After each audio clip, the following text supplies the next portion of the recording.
மிகவும் சுவாரஸ்யம் நிறைந்த ஒரு சிறப்பான நூல், அற்புதமான நூல். இந்த நூல் குறித்து பேச இருப்பவரும் ஒரு சிறந்த பேச்சாளர், சிறந்த செயல்பாட்டாளர். இவர் இந்த நூலை பேசுவதுதான் சால பொருத்தமாக இருக்கும் என்று மிக நேர்த்தியாக திட்டமிட்டு நமது விடியல் குகன் ஐயா அவர்கள் அவரை இங்கு பேசுவதற்கு அழைத்து வந்திருக்கிறார். அவருடைய பேச்சினை முதலில் நான் நாமக்கல்லில் யாவரும் கேளினுடைய தொகுப்பு நூல் வெளியீட்டு விழாவிற்கு சென்றிருந்த பொழுதுதான் அவருடைய நிகழ்ச்சியை ஒருங்கிணைத்து நடத்துகின்ற அழகையும், அவர் பேசுகின்ற அழகையும், அவர் கதை சொல்லுகின்ற அழகையும் நேரடியாக பார்த்து மகிழ்ந்தவன் என்ற பெயரில் அவருடைய திறமை மீது அசாத்தியமான மகிழ்ச்சியும் சந்தோஷத்தையும் வழங்கினார். அது மட்டுமல்லாமல் தான் எடுத்துக்கொள்கின்ற பணிகளை மிக நேர்த்தியாக செய்யக்கூடியவர் நமது அன்பு தோழமை. இந்த அனைத்து புகழுக்கும் சொந்தக்காரர். நாமக்கல் மாவட்டத்தினுடைய அரசு நிகழ்வுகள் எது நடந்தாலும் இவர்தான் நிகழ்ச்சியினுடைய ஒருங்கிணைப்பாளராகவும் நிகழ்ச்சியை தொகுத்து வழங்குகின்ற ஒரு பணியும் செய்து கொண்டிருக்கின்ற நமது கோபால் நாராயணமூர்த்தி ஐயா அவர்கள்தான் அடுத்த நூல் குறித்து ஒரு சிறப்புரை வெளியிட்டு தர இருக்கிறார்கள். விடியல் குகனின் புதிய குரல்கள் தொகுதி 1 என்ற ஒரு அற்புதமான நூல். அந்த நூலினுடைய இந்த தொகுதியில் மொத்தம் 100 குரட்பாக்களை தந்து அதற்கு விளக்க உரையும் தந்திருக்கிறார் விடியல் குகனையா அவர்கள். இந்த நூலினை வெளியிட்டு இன்று சிறப்புரை ஆற்ற இருப்பவர் நமது போற்றுதலுக்குரிய நாமக்கல் தமிழ்ச்சங்கத்தினுடைய ஆக சிறந்த செயல்பாட்டாளராகவும் செயலாளராகவும் பணியில் இருந்து கொண்டு மாணவர்களை உருவாக்குகின்ற ஆசிரிய பணியை தொடர்ந்து செய்து கொண்டிருக்கிறார். இதில் கூடுதல் சிறப்பு என்னவென்றால், இது 3வது தலைமுறையாக அவர்கள் ஆசிரியராக அவர்கள் குடும்பத்தில் இருக்கிறார்கள். அவர் தந்தை ஒரு ஆசிரியர், அவர் குடும்பத்தில் இருப்பவர்கள் 90% அனைவருமே ஆசிரியராக இருக்கிறார்கள்.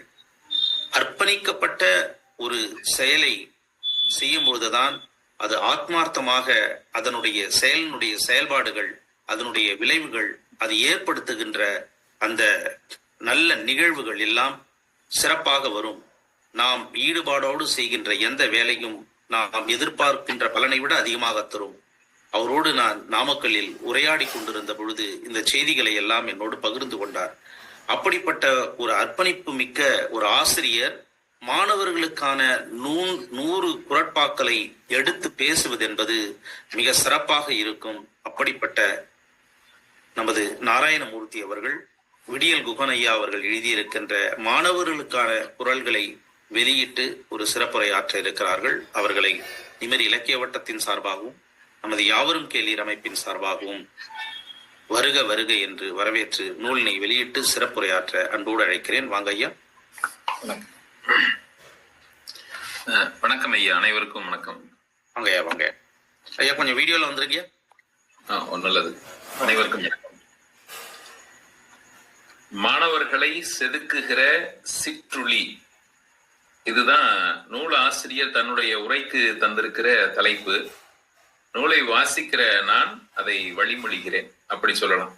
நிமிர் இலக்கிய வட்டம் செய்து வருகிற தமிழ் இலக்கிய பணிகளுக்கும் நட்புகளை தரம் உயர்த்துகிற மாபெரும் ஆளுமையாக நிற்கிற பாபு சசிதரன் ஐயா அவர்களுக்கும், நூலாசிரியர் விடியல் குகன் ஐயா அவர்களுக்கும், சற்று முன்பு மிக சிறப்பான ஒரு உரை நல்கிய இயக்குனர் ராசி அழகப்பன் ஐயா அவர்களுக்கும், குழுவிலே இணைந்திருக்கிற அனைத்து நல்ல உள்ளங்களுக்கும் நன்றி பாராட்டி வணக்கத்தோடு எளியவன் என்னுடைய உரையை தொடங்க விளைகிறேன். விடியல் குகன் ஐயாவினுடைய மாணவர்களுக்கு 100 என்கிற இந்த நூல். கொஞ்சம் சைட்ல காமிங்க, கொஞ்ச நேரம் அப்படியே காமிங்க. அது இன்னும் கொஞ்சம் கூட உங்க முகம் மறைச்சிருச்சிங்க கொஞ்சம். எப்படி? நான் காமிச்சேன். ஓகே, நீங்க காட்டுங்க. மகிழ்ச்சிங்க, மகிழ்ச்சி மகிழ்ச்சி. இது அநேகமா பாகம் 1 வெளியிட்டுலாங்க. அப்படியே எல்லாரும் உங்களுடைய எடுத்துவிட்டு உங்களுடைய கைத்தட்டல்களை தரலாம். 2வது நூல் வெளியிடப்படுகிறது. நமது விடியல் குகன் ஐயா அவர்களுக்கு அன்பின் நன்றிகளையும் மகிழ்ச்சியும் வாழ்த்துக்களையும் பாராட்டுகளையும் சொல்லி மகிழ்கிறோம். ஒரு அற்புதமான குரட்பாக்களை மாணவர்களுக்காக தந்திருக்கிறார். சமூக நோக்கோடு அவருக்கு நன்றி பாராட்டுகிறேன். திறப்புரைக்கு போவதற்கு முன்பாக நமது நிகழ்வை பெருமைப்படுத்தி கொண்டிருக்கின்ற தன்னுடைய நேரத்தை ஒதுக்கி நமக்கு இணைந்திருக்கிறார்கள். மும்பையிலிருந்து சாக்ரட்டிஸ் கணேசன் ஐயா அவர்கள் இணைந்திருக்கிறார்கள். நாமக்கல்லில் இருந்து அன்பு தோழமை பழனிசாமி ஐயா அவர்கள் இணைந்திருக்கிறார்கள். கவிஞர் சேந்தை செழியன் அவர்கள் இணைந்திருக்கிறார்கள். கோவையிலிருந்து கமலா நேரு அவர்கள் இணைந்திருக்கிறார்கள். திருப்பூரிலிருந்து மேரி ரோஸ்லின் அவர்கள் இணைந்திருக்கிறார்கள். வி ராஜேந்திரன் ஐயா அவர்கள் இணைந்திருக்கிறார்கள். ராமசாமி ஐயா அவர்கள் இணைந்திருக்கிறார்கள். அன்றுக்கினிய தோழமை உழவன் ஐயா அவர்கள் இணைந்திருக்கிறார்கள். நா என்ற ஒரு பெயரில் அன்பு தோழமை இணைந்திருக்கிறார். பொள்ளாச்சியிலிருந்து ஆக சிறந்த எழுத்தாளர் கோ லீலா அவர்கள் இணைந்திருக்கிறார்கள். வடலூரில் இருந்து வாழ்த்துறை வழங்குவதற்காக வடலூர் ஜெகன் அவர்கள் இணைந்திருக்கிறார்கள். பெங்களூரிலிருந்து பாவலர் குணவேந்தன் அவர்கள் இணைந்திருக்கிறார்கள். சென்னையிலிருந்து ஆக சிறந்த ஆசிரியர் அன்பு தோழமை தேன்மொழி எத்ராசன் இணைந்திருக்கிறார்கள். அனைவரையும் வருக வருக என்று வரவேற்கிறேன். இளம் கவிஞர் கவிஞர் கமல் அவர்கள் இணைந்திருக்கிறார்கள். அனைவரையும் வரவேற்று மகிழ்கிறேன். தொடர்ந்து இரண்டாவது நூலுக்கான வெளியிடப்பட்ட குரட்பாக்களுடைய சிறப்புரையை நமது நாராயணமூர்த்தி ஐயா அவர்கள் தர இருக்கிறார்கள். வாங்க. நன்றி நன்றி நன்றி நன்றி நன்றி. அதாவது இந்த நூற்றாண்டிலே கல்வியின் சிறப்பு குறித்து நன்கு அறிந்திருக்கிற ஒரு தலைமுறைக்கு பயன்படும் விதமான ஒரு நூலை படைத்திருக்கிறார் நூலாசிரியர் என்பது என் கருத்து. காற்று இல்லாமல் உயிர் வாழ்வது எப்படி சாத்தியமில்லையோ அதுபோல கல்வி இல்லாமல் மனித குலம் உயிர் வாழ்தல் என்பது அரிதினும் அரிதான ஒரு முயற்சியாகத்தான் இருக்க முடியும். வெளியிலிருந்து ஒரு மனிதனுக்கு கொண்டு போய் கொட்டுகிற பொருளாக கல்வியை நாம் கருதிட இயலாது. அவனுக்குள்ளே இருக்கிற ஆற்றல்களை அடையாளப்படுத்துவது கல்வியாக இருக்க முடியும். மனிதனுக்கு புறத்தேவை அகத்தேவை என்று இரண்டு உண்டு. உணவு உடை உறைவிடம் போன்ற புறத்தேவைகள் எப்படியோ நிறைவேறி விடுகிறது. அன்பு ஆற்றல் அறிவு என்கிற அகத்தேவைகள் எல்லாம் கல்வியின் வாயிலாக மட்டும்தான் நிறைவு செய்ய இயலுவதாக இருக்கிறது. அதிலே ஒரு அடி முன்னதாக நிற்கிற நம்முடைய விடியல் படைப்பக வெளியீடாக புதிய குரல்கள் 100 தந்திருக்கிற குகன் ஐயா அவர்கள் எனக்கு ரொம்ப ஆச்சரியம். தன்னுடைய சொந்த வீட்டுல மகனுடைய திருமண ஏற்பாடுகளை எல்லாம் கவனித்துக் கொண்டிருக்கிற ஒரு பரபரப்பான சூழ்நிலையில எல்லோரும் இந்த நேரத்திலே எப்படி இருப்பார்கள், இவர் எப்படி இருக்கிறார் என்று என்னை சிந்திக்க வைத்திருக்கிறார். அதுவும் பிரசவத்திலே இரட்டை பிள்ளைகள் என்பது போல இவர் 3 புத்தகங்களை பிரசவித்திருக்கிற வியப்பு. ஒரே நேரத்திலே 3 நூல்களை வெளியிடுகிற ஒரு ஆளுமையாக ஆற்றலாக இவர் இருப்பது மிகுந்த வியப்பை தருகிறது எனக்கு. அது அவருடைய தொடக்க உரையிலேயே சொல்லிவிடுகிறார். வள்ளுவரோடு தயவு செய்து என்னை ஒப்பிட்டு விடாதீர்கள். வள்ளுவர் பயன்படுத்திய அதே குரல் வெண்பா வடிவத்தை நான் பயன்படுத்தி இருக்கிறேன், அவ்வளவுதான். மாணவர்களுக்கு என்னுடைய சொந்த கருத்துக்களை சிந்தனைகளை வாசித்தவற்றை அவர்கள் அறிந்து கொள்ள வேண்டியவற்றை நான் வழங்கி இருக்கிறேன் என்று தெளிவான ஒரு முன்னுரை.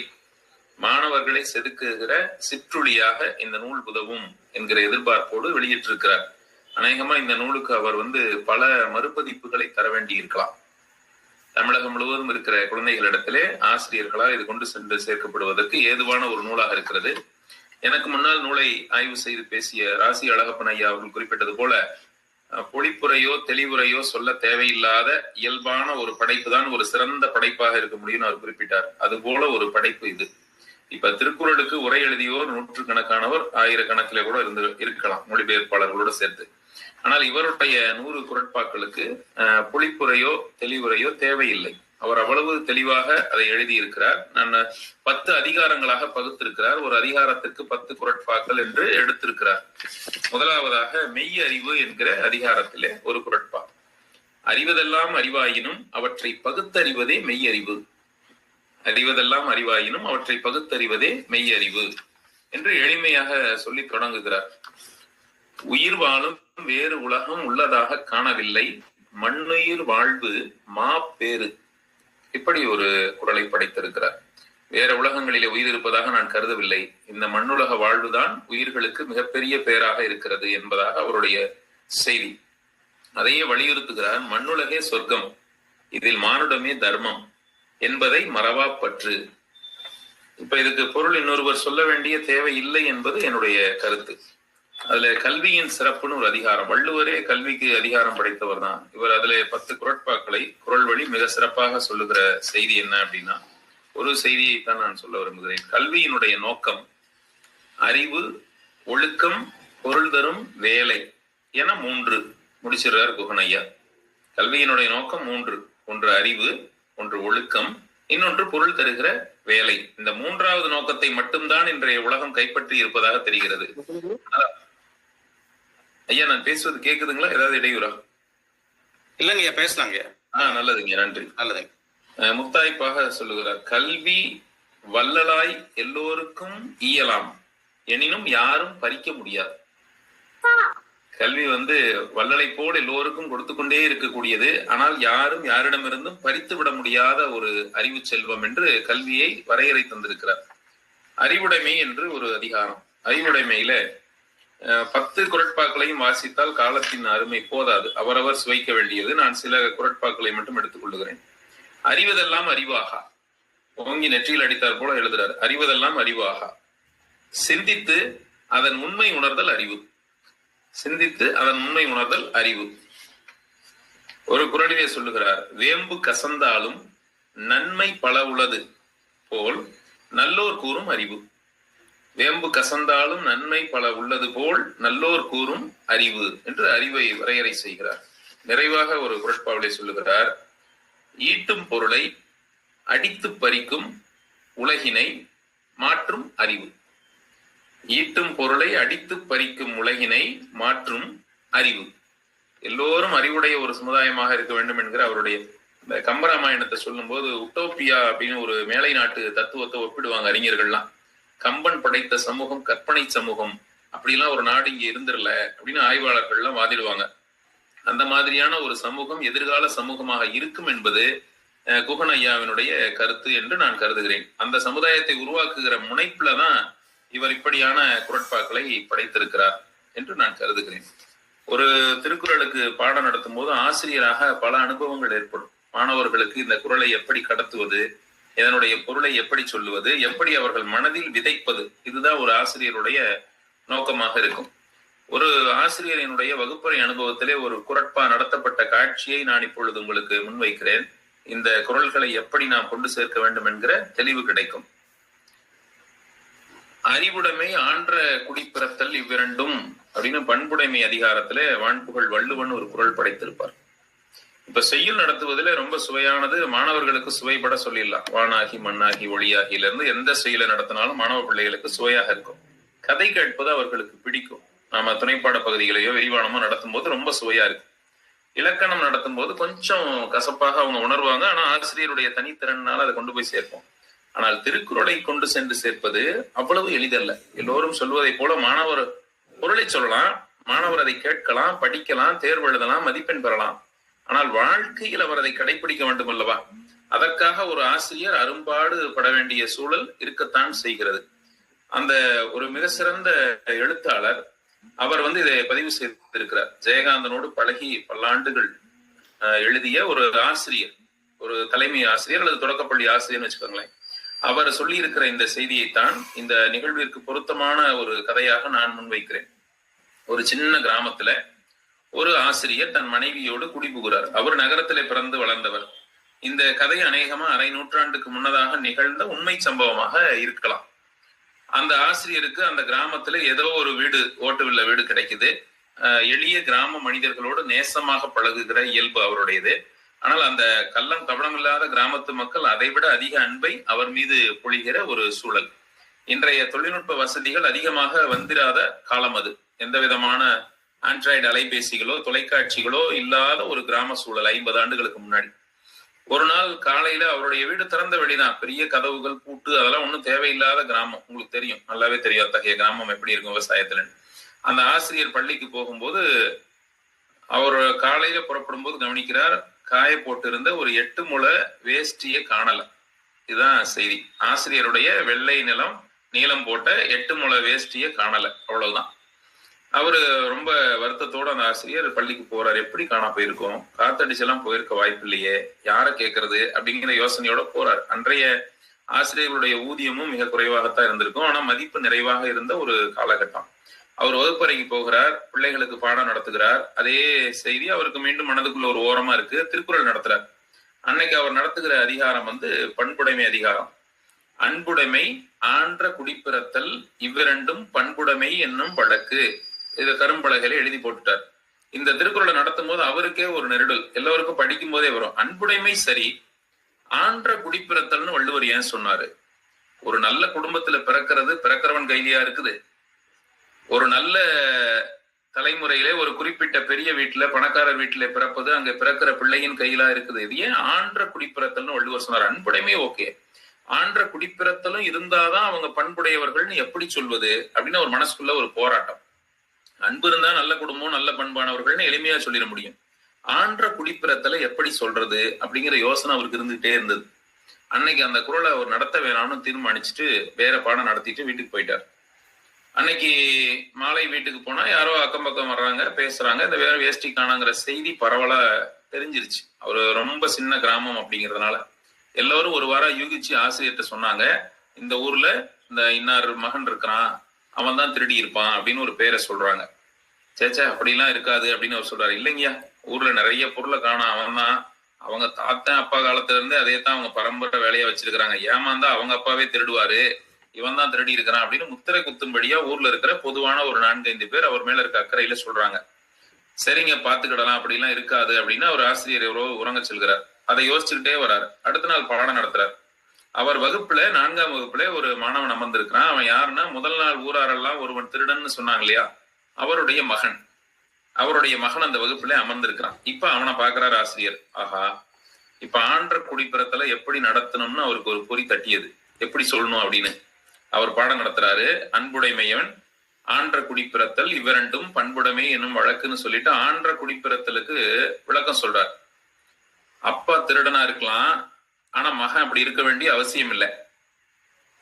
ஒருவேளை அப்பா நல்லவனா இருக்கலாம், பிள்ளை திருடனா கூட இருக்கிறான். நீ கேள்விப்பட்டிருக்கீங்களா இல்லையா? அப்பா வேணா திருடன் சொல்லுப்பா, ஆனா பையனை பத்தி ஒரு குத்தமும் சொல்லாத, நல்ல பையன் அப்படி ஊருக்குள்ள பேசுவாங்களே, கேட்டிருக்கீங்களா அப்படின்னாரு. கேட்டிருக்கோங்க ஐயா அப்படின்னு அவங்க சொன்னாங்க. அதேதான், பெற்றவங்க நல்லவங்களா இருந்தாலும் பிள்ளைகள் வழிமாறி போகிற குடும்பங்களும் உண்டு. பெற்றவர்கள் வழிமாறிய பாதையில் இருந்தாலும் நல்ல பிள்ளைகளாக ஒழுக்கம் நிறைந்தவர்களாக இருப்பதும் உண்டு. இப்ப அந்த மாணவனை பாக்குறாரு. ஊரிலே திருடன் என்று முத்திரை குத்தப்பட்ட ஒருவருடைய மகன் அந்த வகுப்புல இருக்கிறான். அவனுடைய கண்களை பாக்குறாரு. அவன் ரொம்ப ஆர்வமா நிமிர்ந்து உட்கார்ந்து கவனிக்கிறத கவனிச்சுட்டார். இவருக்கு ரொம்ப உற்சாகம் வந்துருச்சு. இன்னும் சில உதாரணங்களையும் விளக்கங்களையும் சொல்றார். நல்லோருக்கு பிறக்கிற பிள்ளைகள் நல்லோராக இருக்கலாம், நல்லோருக்கு பிறக்கிற பிள்ளைகள் தீயோராகவும் இருக்கலாம், ஒரு தீயவனுக்கு பிறக்கிற பிள்ளை நல்லவனாக இருக்கலாம் அப்படிங்கிற வரியை அடிக்கோடிட்டு வலியுறுத்தி ஆசிரியர் நடத்துறார். அதாவது குடிப்பிறப்பு என்பது நமக்கு முன்னோர்கள் எப்படி இருந்தாங்க, அவங்க வீட்டுல பிறந்துட்டோங்கிறது ஒன்றும் பெருமை இல்லை. குடிப்பிறத்தல் என்பது உன்னிலிருந்து தொடங்க வேண்டும் அப்படின்னு மாணவர்களுக்கு சொல்லுகிறார். உங்களுடைய நல்ல ஒழுக்கமான நல்ல குணம் நல்ல பண்புகளிலிருந்து உங்களுடைய அடுத்த தலைமுறை வர வேண்டும். ஆன்ற குடி பிறத்தல் என்பது உங்களிலிருந்து தொடங்குகிறது, உங்கள் முன்னோர்களிலிருந்து தொடங்கவில்லை அப்படின்னு ஒரு வாரா தான் ஏற்றுக்கொண்ட சிந்தனையை அந்த ஆசிரியர் விதைக்கிறார். இப்பதான் அவருடைய மனமும் சமாதானம் ஆச்சு. ஆன்ற குடிப்பிறத்தல்ங்கிறது இதுதான், ஒரு நல்லவனை நாம உருவாக்கிட்டு அவனுடைய தலைமுறை வருவதுதான் அப்படின்னு. அடுத்த நாள் காலையில அவர் உணவு சாப்பிட்டுட்டு வீட்டு திண்ணையில உட்கார்ந்து இருக்கும் போது ஒரு பையன் ஓடி வரான். அவனுக்கு கையில வேட்டி, 8 முழ வேட்டி. ஐயா இந்தாங்க அப்படிங்கிறான். என்னப்பா? இல்ல, உங்களுக்கு வேஷ்டி காணாமா ஊர்ல சொன்னாங்க, அந்த பையன் தான் எடுத்து கொடுத்தான், எங்க அப்பா தான் திருடி இருப்பாருன்னு நினைக்கிறேன், எங்க வீட்டு தாழ்வாரத்துல சந்தில சொருக்கி வச்சிருந்தாரு இரவாணத்துல, நான் கொண்டு போய் கொடுக்க எனக்கு வெக்கமா இருக்கு, எங்க சார் நேத்து ஒரு பாடம் நடத்தினாரு, அதுல இருந்து நான் நினைச்சுக்கிட்டேன் அப்பா செஞ்சதை நான் செய்யக்கூடாதுன்னு, நீ கொண்டு போய் கொடுத்துட்டு வானேன்னு என்கிட்ட அனுப்பிட்டான், இந்தாங்க சார் உங்க வேஷ்டி அப்படின்னு அந்த பையன் கொண்டு வந்து கொடுத்தான். ரொம்ப கண் கலங்க ஆசிரியர் வாங்குறாரு. வேஷ்டி கிடைச்சதுக்காக அல்ல, தான் நடத்திய திருக்குறள் ஒரு விதையாக ஒரு மாணவனின் உள்ளத்தில் விழுந்திருக்கிறதே அதற்காக. அந்த ஆசிரியர் வள்ளுவன் அந்த குறளை எழுதியதனால் கிடைத்த பயனை இவர் அனுபவித்து விட்டார்னு சொல்லலாம். அந்த குறளை படித்ததனால், மாணவருக்கு படைத்ததனால். அதோட விஷயம் முடியல பாருங்களேன். அந்த பையன் வேஷ்டி கொண்டு வந்து கொடுத்தோம்னா அக்கம் பக்கத்துல இருந்த 4-5 பேர் வந்து என்னன்னு பாக்குறாங்க. சின்ன கிராமங்கள் அரை நூற்றாண்டுக்கு முன்னாடி அப்படித்தான் இருக்குங்கிறத நம்மளால உணர முடியும். இந்த மாதிரி வேஷ்டி கிடைச்சிட்டுது அப்படின்னு சார் சொல்றாரு. ஆசிரியர் சொன்னோம்னா அவனாத்தானே இருக்கும், கண்டிப்பா அவன் தான், ஊர்ல இன்னைக்கு பிடிச்சு அவனை கட்டி வச்சு உதைக்க போறோம் அப்படின்னு சொல்லி 4-5 இளந்தாரிகள் கிளம்புறாங்க. ஆசிரியர் தடுக்கிறாரு. ஐயோ வேண்டாம் அப்படிங்கிறாரு. அதே சும்மா இருங்க, உங்களுக்கு ஒண்ணும் தெரியாது அப்படின்னு அந்த கிராமத்து பாஷையில சொல்லுகிற அவங்க என்ன செய்யறாங்க, மறுத்து சொல்றாங்க. அவனுக்குலாம் சரியான பாடம் புகட்டணும், இன்னொரு தடவை அப்படித்தான் உங்க பொருள் காணா போவது, ஊரும் நல்லா இருக்கும் அப்படின்னு வேகமா போறாங்க. இப்ப ஆசிரியர் மனதுக்குள்ள விரைவா ஓடுது ஒரு எண்ணம். இப்ப நான் நடத்திய குறள் ஒருவன் உள்ளத்திலே விழுந்து அவன் நல்லவனா இருக்கிறான். இப்ப என்ன நடக்கும்? அவங்க அப்பாவை கூப்பிட்டு கட்டி வச்சு ஊரே அடிச்சாங்கன்னா, அந்த தந்தை திருடனா இருந்தாலும் கூட அவனுடைய கோபம் எங்க திரும்பும்? மகன் மேலதான் திரும்பும். இவன் தான் காட்டி கொடுத்துட்டான்னு தன்னுடைய மகன் மேல கோவப்படுவான். வீட்டுக்கு போன உடனே கோபத்தை மகன் மேல காட்டுவான், அவனை போட்டு அடி சாத்துவான். ஏன்னா அவன் சின்ன பையன். இப்ப அவன் என்ன நினைப்பான், ஆசிரியர் சொன்னதை கேட்டதுனாலதான் நமக்கு இந்த அடி விழுது. அவர் சொன்னாரு தந்தை எப்படி இருந்தாலும் நாம நல்லவனா இருக்கணும்னு. இப்ப நான் நல்லவனாகி கொண்டு போய் கொடுத்ததுனாலதான் எனக்கு இந்த அடி விழுந்திருக்கு. நமக்கு ஏன்டா வம்பு, இனிமே நாம அப்பா போற வழியிலேயே போயிருவோம்னு அவன் நினைக்க கூடுமா இல்லையா? இந்த எண்ணங்கள் எல்லாம் ஆசிரியருக்கு உள்ளுக்குள்ள ஓடுது. உளவியல் ரீதியாக சிந்திக்கிறார். அந்த தவறு நடந்து விட்டால் அந்த நன்மை திரும்ப தொடராம போயிடும். ஒருத்தர் ஒரு நன்மை செய்யும் போது அவனை பாராட்டுவதும் ஊக்கப்படுத்துவதும் அடுத்தடுத்து அந்த நன்மை நடப்பதற்கு ஒரு வாயிலாக ஏதுவாக இருக்கும். அதுக்கு ஒரு தடை வரும்போது விட்டு விலகத்தான் எல்லோருமே முயற்சிக்கிறார்கள். அதை தாண்டி வருபவர்கள் அரிது. அவர் ஊருக்காரங்களை கூப்பிட்டு சொல்லிட்டாரு, இங்க பாருங்க, நீங்க போய் பஞ்சாயத்து கூட்டுறது, யாரோ ஒருத்தரை கூட்டிட்டு வந்து கட்டி வைக்கிறது, நீங்க தண்டனை கொடுக்கறது, இதுலெல்லாம் எதுலயும் எனக்கு உடன்பாடு இல்லை. ஒருவேளை நீங்க அப்படி ஏதாவது செய்ய முற்பட்டீங்கன்னா நான் கடுமையா ஒரு முடிவு எடுக்க வேண்டி வரும் அப்படின்னாரு. என்னங்க இப்படி சொல்றீங்க? இல்ல ஆமா, நான் சரி நாங்க பஞ்சாயத்தை கூட்டி அவன் தான் எடுத்தான்னு நிரூபிக்கிறோம், நீங்க என்ன பண்ணுவீங்க அப்படின்னு கேக்குறாங்க. அப்ப நான் வந்து சாட்சி சொல்வேன், என்னுடைய வேட்டியே காணாமல் போகவில்லை என்று அப்படின்னு அந்த ஆசிரியர் சொல்றார். என்னுடைய வேட்டியே காணாம போகலைன்னு நான் சொல்லிடுவேன், என்ன பண்ணுவீங்க அப்படின்னா. அப்ப ஊரார் புரிஞ்சுக்கிட்டாங்க, ஓ ஆசிரியர் ஏதோ ஒரு காரணமா ஸ்ட்ராங்கா சொல்றாரு அப்படின்ட்டு. சரிங்கய்யா, இன்னொரு முறை அவன் இப்படி பண்ணா பாத்துக்கிடுவோம், இந்த தடவை உங்களுக்காக விட்டுறோம் அப்படின்ட்டு போறாங்க. அடுத்த நாள் வகுப்புக்கு போனோம்னா என்ன நடந்திருக்குன்னு உங்களுக்கே தெரியும். அந்த மாணவர் தாயை கண்ட தாய்முகம் பார்த்த சேயை போல அமர்ந்திருப்பார். தான் வளர்த்த பிள்ளை என்பதான பெருமித உணர்வோடு ஆசிரியர் அவன் முகத்தை பார்த்திருப்பார். இருவரும் பேசிக்கொள்ள வேண்டியது ஒண்ணுமே இல்லை. உங்கள் அப்பா தான் எடுத்தாரான்னு அவரும் கேட்க போறதில்ல, நான் தாங்க ஐயா கொடுத்து விட்டேன்னு இவனும் சொல்ல போறதில்ல. ஒரு புதிய எதிர்காலம், ஒரு புதிய தலைமுறை பிறந்திருக்கிறது. ஒரு திருக்குறள், பண்புடைமை அதிகாரத்துல ஒரே ஒரு திருக்குறள், அன்புடைமை ஆன்ற குடிப்பிறத்தல் இவரண்டும் பண்புடைமை என்னும் வழக்கு. இதை நான் எங்க வாசித்தேன் அப்படின்னா, ஒரு ஆரம்ப பள்ளி ஆசிரியரின் குறிப்புகள்னு ஒரு புத்தகம். ஜெயகாந்தனோடு நெருங்கி பழகிய ஒரு தலைமை ஆசிரியர், அவர் பேர் நா குப்புசாமி, அவர் எழுதி இருக்கிறார் இந்த படைப்பு அவருடையது. ஜெயகாந்தனுடன் பல்லாண்டு அப்படிங்கிற நூலை கூட அவர் எழுதியிருக்கிறார். ஒரு திருக்குறளுக்கு ஒரு கதை சொன்னால் அது ரொம்பவும் உணர்வு பூர்வமாக உள்ளத்திலே பதியும் என்பது ஆசிரியர்களால் கண்டறியப்பட்ட அனுபவ உண்மை. இப்ப குகனையாவனுடைய குரல்களை பொறுத்தவரை ஒவ்வொரு குரலுக்கும் இது போல ஒரு கதையையோ அல்லது உண்மை நிகழ்வையோ சம்பவத்தையோ தேடி எழுதி வைத்துக் கொண்டால் நல்லது. அதை அவரே செய்வாரா, அந்த குரலை வாசிக்கிற எவரேனும் ஒருவர் செய்வாரா என்பதையெல்லாம் காலம் முடிவு செய்யும். இவர் 10 அதிகாரங்கள், மெய்யறிவு, கல்வி சிறப்பு, அறிவுடைமை, ஒழுக்கம், தொழில் திறன், ஆளுமை, அறவுணர்வு, அன்புடைமை, சமூக நலம், நற்சேவை, அதிகாரங்களுக்கு கொடுத்திருக்க தலைப்பு பாருங்களேன், எல்லாமே நேர்மறையாகவே இருக்கும். ஒவ்வொரு அதிகாரத்திலும் இருக்கிற குறள்கள். இன்னொரு இடத்துல சொல்லுகிறார், சாதி மத ஏதாயினும் யாவரும் சமம் என்பதால் மதித்து பழகு. மாணவர்களுக்கு ஒரு அறிவுரையாவே சொல்றார். நிறைய திருக்குறள்கள் அவர் சாதி மதம் குறித்து 2 இடத்துல அங்கே சொல்லுவதை நான் பார்க்கிறேன். வேறு சில இடத்திலும் கூட அந்த சொற்களையே குறிப்பிட்டிருக்கிறார். அது பழைய கதை ஒண்ணுதான் எனக்கு ஞாபகத்துக்கு வருது. கற்பனையாக இருந்தாலும் கூட மத ஒற்றுமை, மனித மன ஒற்றுமை அவசியம் என்பதற்காக அதை அடிக்கடி மேடைகளிலே எங்களை போன்றவர்கள் எல்லாம் சொல்வது உண்டு. ஒரு தாய்ப்புறாவும் சேய்ப்புறாவும் இருந்ததாம். அது ஒரு கோயிலினுடைய கோபுரத்துல வசித்து வந்தது.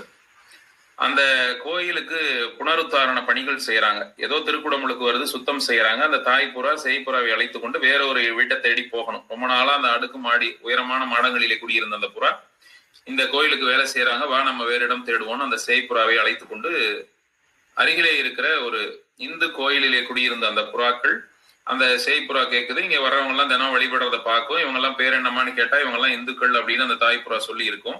அந்த இடத்துல இருந்து அவங்க வழிபாட்டுக்காக வேலை நடப்பதை பொறுத்து வேற இடத்துக்கு புறப்படணும். ஒரு கிறிஸ்தவ தேவாலயத்தின் மீது போய் அந்த தாய்ப்புறா அமர்ந்து கொள்ளும். சேய்ப்புறா கேட்கும், இது நம்ம வேற மாதிரி இருக்குது, இதுவும் கோயில் தானா? ஆமா கோயில் தான். இங்க வர்ற மனிதர்களுக்கு என்னம்மா பேரு? இவங்க வந்து கிறிஸ்தவர்கள்னு பேரு, இவங்க இயேசு கிறிஸ்துவ வழிபடுவாங்க அப்படின்னு அம்மா முடிந்தவரை விளக்கம் சொல்றாங்க. அங்கும் ஒரு குறிப்பிட்ட காலத்துக்கு அப்புறம் இடம்பெயர வேண்டிய சூழல் வரும்போது ஒரு மசூதியினுடைய மாடத்திலே போய் குடியேறுகிறது அந்த புறா. சேய்ப்புறா கேட்கிறது, இங்கே வருபவர்களுக்கு என்னம்மா பெயர்? இவங்க இஸ்லாமியர்கள், இவங்க இஸ்லாம் மதத்தை கடைபிடிக்கிறார்கள் என்று. அப்போ அந்த சேய்ப்புறா கேட்டது ஒரு சந்தேகம், அம்மா நாம எங்க போனாலும் நமக்கு மாடப்புறா, மணிப்புறா இவ்வளவுதான் நம்ம பேரு, புறா தானே நம்ம பேரு, இவங்க எல்லாம் மனிதர்கள் தானே, ஏமா முதல்ல நம்ம இருந்த இடத்துல இந்துக்கள்னு சொன்னீங்க, அடுத்து கிறிஸ்தவர்கள்னு சொன்னீங்க, அடுத்து இஸ்லாமியர்கள்னு சொன்னீங்கன்னு அந்த சேய்ப்புறா கேட்டதான். தாய்ப்புறா என்ன பதில் சொல்லி இருக்கும்னு நினைக்கிறீங்க? அதனாலதான் அவர்கள் 6 அறிவு படைத்த மனிதர்கள், நாம் 5 அறிவு படைத்த பறவைகள் கண்ணே அப்படின்னு சொல்லியிருக்குமா? ஒருவேளை இது இது எதுக்காகனா மனிதர்களுடைய மத ஒற்றுமை அதை காட்டிலும் மன ஒற்றுமை அவசியம் என்பதற்காக ஒவ்வொரு காலகட்டத்திலும் நம்ம ஒவ்வொரு விதமான உதாரணத்தை சொல்லுகிறோம். அதையே இவர் மாணவர்களுக்கான அறிவுரையாக தன்னுடைய குரலிலே பதித்திருக்கிறார். சாதி எதுவாயினா என்ன, மனிதம் என்பது ஒன்றுதானே அப்படின்னு ஆழமாக பதிவு செய்திருக்கிறார் குகன் ஐயா அவர்கள். மிக எளிமையான 100 குரட்பாக்கள், 100மே அப்படி ஒரு போற போக்குல வாசித்திட முடியும்.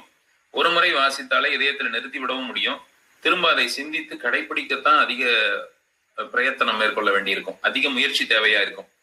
வாய்த்த தொழிலை செய், ஒரு இடத்துல சொல்றார், வாய்த்த தொழிலை செய், சேவையாய் வாய்க்கும் நிதியும் புகழும் நிறைவு. தொழில் திறனுங்கிற அதிகாரத்துல ஐயா அவர்கள் சொல்லி இருக்கிற குரட்பா இது. வாய்த்த தொழிலை செய், சேவையாய் வாய்க்கும் நிதியும் புகழும் நிறைவு. கிடைச்ச வேலைய சேவையா செய்தா உனக்கு தேவையான நிதி புகழ் ரெண்டுமே கிடைக்கும் அப்படிங்கிறத. உற்றம் சுற்றம் யார் கைவிட்டாலும் கற்ற தொழில் உற்ற துணையாகும் என்றும் முடிக்கிறார். உற்றம் சுற்றம் யார் கைவிட்டாலும் கற்ற தொழில் உற்ற துணையாகும் என்றும் அப்படின்னு அழுத்தமா முடிக்கிறார். கைத்தொழில் ஒன்றை கற்றுக்கொள், கவலை உனக்கு இல்லை ஒத்துக்கொள்னு முன்னாள் கவிஞர் சொன்னது போல ஈட்டல் அவசியம். அப்புறம் சொல்றாரு செய்க பொருளைன்னு வள்ளுவர் சொல்லியிருப்பார். ஈட்டல் அவசியம் குகன் ஐயா சொல்றாரு. ஈட்டல் அவசியம் ஆயினும் வேகமாய் ஈட்ட வேண்டாம், தீ வழி அப்படின்னு முடிக்கிறார். ஈட்டல் அவசியம், ஆனாலும் வேகமா நீங்க ஈட்டக்கூடாது, தீய வழியிலே பொருள் ஈட்டக்கூடாது. ஒரு 7 சொற்களுக்குள்ள 1.25 அடிகளுக்குள்ள அவர் வகுத்ததை போலவே குறள் வெண்பா வடிவத்துல மிக நேர்த்தியாக இலக்கணத்தையும் கை கொண்டு மிக எளிய சொற்களை பயன்படுத்தி பொருள் இன்னொருவர் சொல்ல தேவையில்லாத சொற்களை பயன்படுத்தி எழுதியிருக்கிற திறன் தான் குகன் ஐயாவினுடைய படைப்பாற்றலுக்கு சான்று அப்படின்னு நான் நினைக்கிறேன். காலை விடிந்தவுடன் புத்துணர்வுடன் பறக்கும் புள்ளினம் போல நாளை தொடங்கு, அவ்வளவுதான். புள்ளினம் ஒரு சொல் தான், பறவை உதாரணமா சொல்லி இப்படி தொடங்கு என்று ஒரு குரட்பாவிலே சொல்லுவார். ஆளுமை அப்படிங்கிற அதிகாரத்துல இந்த குரட்பா. இந்த அதிகாரத்துல இன்னும் சில குறள்களை நான் வாசிக்கிறேன். நல்லெண்ணம் உள்ளிருந்தால் நாளெல்லாம் நல்ல நாளே, காலையெல்லாம் நற்காலைதான். அகத்தின் அழகு வெளியிலே வரும் என்பதை போல நல்ல எண்ணம் உள்ளத்தில் இருக்குமானால் எல்லா நாளும் நமக்கு நல்ல நாள் தான் என்கிற நல்ல செய்தி. வெல்லவும் கொல்லவும் சக்தியுள்ள சொற்களை என்றும் கவனமாக பேசு, அவ்வளவுதான். சொற்கள் ரொம்பவும் வலிமையானவை. சொற்களை பத்தி நம்ம பேசியிருக்கிறோம். வார்த்தைகள் வலிமையானவை. ஒரு சொல் கொல்லும், ஒரு சொல் வெல்லும் என்று சொல்வதை போல தீயினால் சுட்டப்புண் உள்ளாரும் ஆறாதே நாவினால் சுட்டவுடன் வள்ளுவன் சொல்லி இருப்பான். நாவினுடைய வலிமை சொற்களில் இருக்கிறது. சொல்லவும் வெல்லவும் கொல்லவும் சக்தியுள்ள சொற்களை என்றும் கவனமாக பேசு. நாவடக்கத்தை இப்படியும் கூட சொல்லலாமோ என்று இவருடைய குரலை வாசித்தவுடன் எனக்கு தோன்றியது. சோதனை வேதனை தாங்கினால்தான், ஆளுமை அதிகாரத்துல இந்த குரட்பா, சோதனை வேதனை தாங்கினால்தான் சாதனை போதனைக்கு வந்திடும் வாய்ப்பு, அவ்வளவுதான்.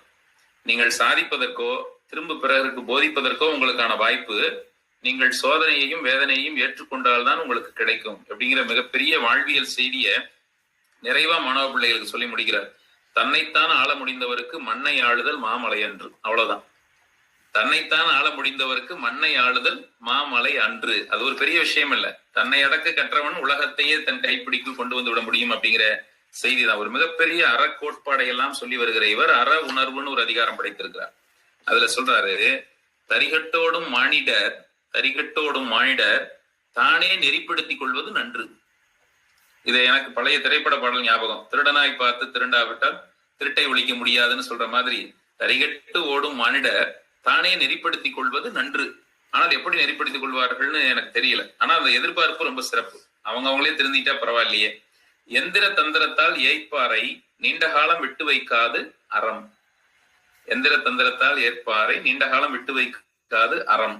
இன்னொரு இடத்துல வேகமா ஒரு திரி கொளுத்தி போட்ட மாதிரி ஒரு வரி, படித்த உடனே நெற்றியில் அடிக்கும். நாம எல்லாம் நல்லவர்கள்னு நாம பெருமையா நினைச்சுக்கிட்டு இருப்போம். ஆனா அவர் சொல்லுவார், தீயோர்கள் மட்டுமல்ல தீயதை வேடிக்கை பார்க்கும் நல்லோர்களும் தான் கேடு அப்படின்னு முடிப்பார். தீயோர்கள் மட்டுமல்ல தீயதை வேடிக்கை பார்க்கும் நல்லோர்களும் தான் கேடு. அப்புறம் நாம கொஞ்சம் யோசிக்கிறோம். நிறைய அநீதிகளை பார்த்தும் பார்க்காமல் போகிறோமே, கேட்டும் கேளாமல் போகிறோமே, அதுக்கு உடனடியாக நம்மால எதிர்வினை ஆற்ற முடியலைங்கிற கவலை எல்லாம் கூட உண்டு சமூகத்தில் நடக்கிற நிகழ்வுகளை பார்க்கும்போது. ஆனாலும் கூட ஒன்றும் செய்யாத நல்லோர்களுக்கு அவர் சுட்டி காட்டுவது ஒரு கொட்டு, அவ்வளவுதான். அன்பும் அறமும் உலகில் நிறைந்தால் மலர்வனமே மானுட வாழ்வு அப்படின்னு முடிச்சிருப்பார். அந்த அன்பை பத்தி எல்லா இடங்களிலும் சொன்னாலும் அன்புடைமைன்னு ஒரு அதிகாரத்தை தனியாக படைத்து சுவாசமிலா உயிர் வாழ்வு இல்லை என்பது போல அன்பிலாது இல்லை வாழ்வு அப்படின்னு சொல்லியிருப்பார். நிதம் புரி தவம் யாதெனில் அது வதம் புரி உலத்தை வளம் புரியும் அன்பு. அப்படி சின்ன சின்ன சொற்கள்ல ஒரு ரசவாத வித்தை. சின்ன சின்ன 3 எழுத்து 2 எழுத்து சொற்கள் தான். நிதம் புரி தவம் யாதெனில் அது வதம் புரி உலத்தை வளம் புரியும் அன்பு. அப்படி யோசிக்க வச்சிருப்பார். அகங்காரம் என்ற ஒன்று வந்துவிட்டால் அன்பு என்ற ஒன்று காணாமல் போய்விடும். ஒண்ணு வந்தா இன்னொன்னு வெளியே போகும், இயற்கை அதுதான். அகங்காரம் வந்து விட்டால் அன்பு காணாமல் போய்விடும் அப்படின்னு சாட்டை அடித்தார் போல சொல்லியிருக்கிறார்.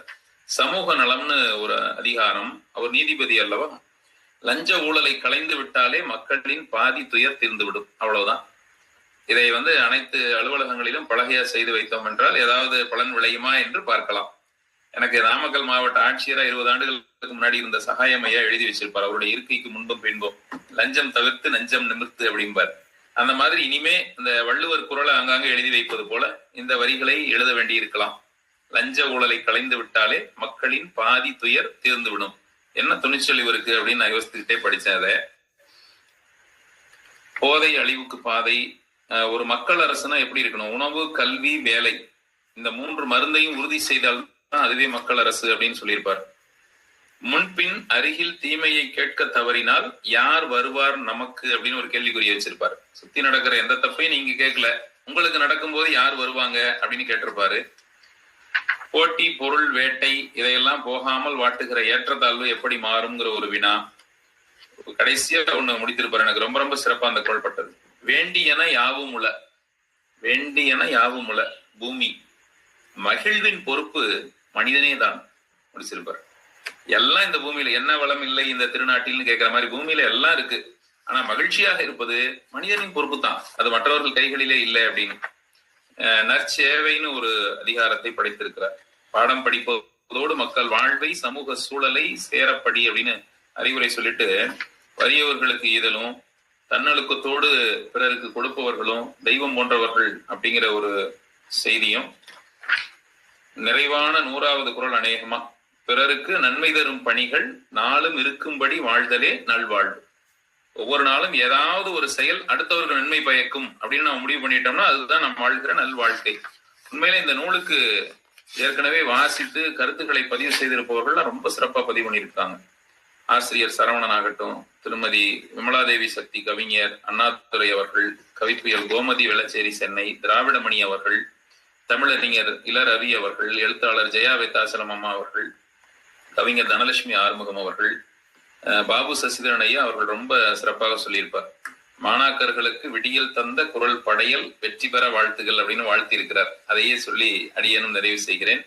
திருமதி தங்க ராஜேஸ்வரி பழனி அவர்கள் பலரும் இந்த குரலை வாசித்து வாழ்த்தி இருக்கிறார்கள். இந்த குரலை வாசித்து யோசிக்க வைத்திருக்கிறார் படைப்பாளி. இந்த குரலை இந்த உலகிற்கு அறிமுகம் செய்கிற எளிய வாய்ப்பை எளியனுக்கு தந்தமைக்கு நிமிர் வட்டத்திற்கும் அனைத்து நல்ல உள்ளங்களுக்கும் நன்றி பாராட்டி விடைபெறுகிறேன். மீண்டும் சந்திப்போம். நன்றி, வணக்கம். நன்றிங்க ஐயா, நன்றி நன்றி. ஒரு நூலினை வெளியிட்டு எத்தனை அழகாக அந்த நூலினை சொல்ல முடியும் என்பதற்கு ஒரு சிறப்பான ஒரு கதையையும் ஒரு சுவையான சம்பவத்தையும்,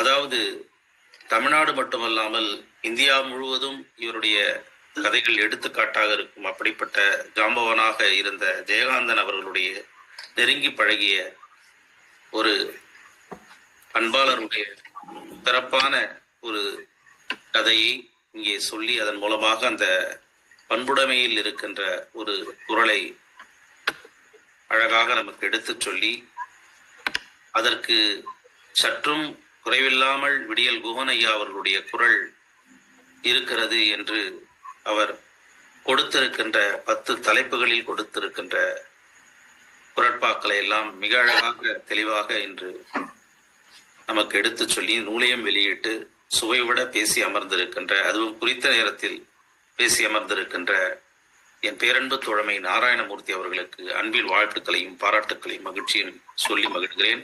அவருக்கு என்னுடைய நமது நிமிர் இலக்கிய வட்டத்தின் சார்பாகவும் யாவரும் கேள்வி மன்றத்தின் சார்பாகவும் பேரன்பின் நன்றிகளை உறுத்தாக்கிக் கொள்கிறேன். மிக சிறப்பாக இருந்தது ஐயா உங்களோட அற்புதமான உரை. தெளிந்த நீரோடையை போல மிக அழகாக அருமையாக நீங்கள் வெளியிட்டு சிறப்புரை தந்திருக்கிறீர்கள். மீண்டும் ஒரு முறை வாழ்த்துக்களையும் பாராட்டுக்களையும் சொல்லி மகிழ்கிறேன். நன்றி. மேலும் நமது